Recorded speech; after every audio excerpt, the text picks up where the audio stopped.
പ്രിയമുള്ളവരെ, ഒരു പ്രധാനപ്പെട്ട ന്യൂസ് എന്ന് പറയാനുള്ളത് വമ്പം അഴിമതി, മദ്യത്തിന്റെ പേരിൽ അഴിമതി നടത്തിയിരിക്കുകയാണ്. കോടിക്കണക്കിന് രൂപ കുത്തക മുതലാളിമാരെ നിന്ന് മേടിച്ചിട്ട് കേരളത്തിൽ ആദ്യമായിട്ട് ഒരു മുഖ്യമന്ത്രി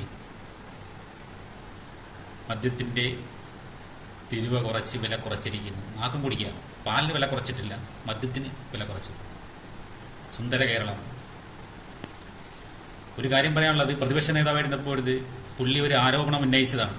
അതായത് തെരഞ്ഞെടുപ്പ് മുന്നിൽ കണ്ട് മദ്യലോബി മാഫിയകളിൽ നിന്ന് കോടിക്കണക്കിന് രൂപ കൈപ്പറ്റിക്കൊണ്ട് ഇതേപോലെ വീര്യം കുറഞ്ഞ മദ്യങ്ങൾ കേരളത്തിൽ വിൽക്കാനായിട്ടുള്ള ഒരു അനുമതി കൊടുക്കാനായിട്ട് ഉള്ള പദ്ധതി ഉണ്ടെന്നും പറഞ്ഞുകൊണ്ട് പുള്ളി ഒരു ആശയം ഉന്നയിച്ചായിരുന്നു. അദ്ദേഹം തന്നെ മുഖ്യമന്ത്രിയായിട്ട് വന്നപ്പോൾ ഇതാ കിടക്കുന്നു, പുള്ളി തന്നെ ചെയ്തു ആ പരിപാടി. പുള്ളി ആരെയെന്ന് അപ്പോൾ ഇത്രയും കോടിക്കണക്കിന് രൂപ മേടിച്ചത്? എത്ര കോടി മേടിച്ച് എന്ന് പുള്ളി അപ്പം പറയണ്ടേ? അഴിമതി ആരോപണം ഉന്നയിച്ച ആള് തന്നെ പ്രതിപക്ഷത്തിരുന്നപ്പോൾ ഇപ്പൊ മുഖ്യമന്ത്രി ആയപ്പോൾ തന്നെ അദ്ദേഹം അത് നടപ്പിലാക്കാൻ ശ്രമിക്കുന്നു.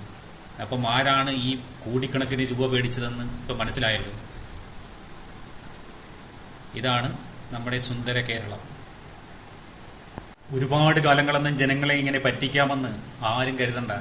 കാര്യം ജനങ്ങൾ പണ്ടത്തെ കണക്കല്ല, ഒരുപാട് ബുദ്ധിയും കഴിവുമുള്ള മനുഷ്യരാണ്.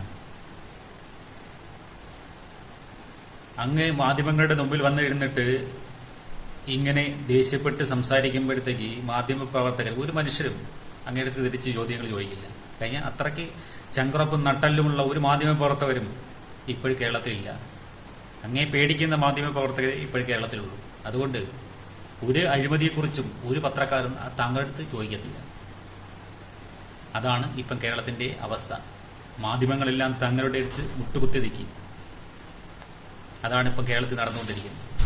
എന്തായിരുന്നാലും താങ്കൾ ആരോപിച്ച അഴിമതി താങ്കൾ തന്നെ ആ പൈസ മേടിച്ച് ചെയ്തു എന്നാണ് ഇപ്പം സംശയം.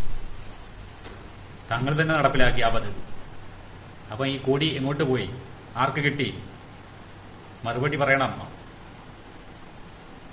ഇത് കേരള ജനങ്ങൾക്ക് അറിഞ്ഞേ പറ്റൂ. കാരണം അങ്ങ് ഉന്നയിച്ചൊരു ആരോപണമാണ്. ഓക്കെ, എല്ലാവർക്കും നല്ലത് വരട്ടെ. നമസ്കാരം.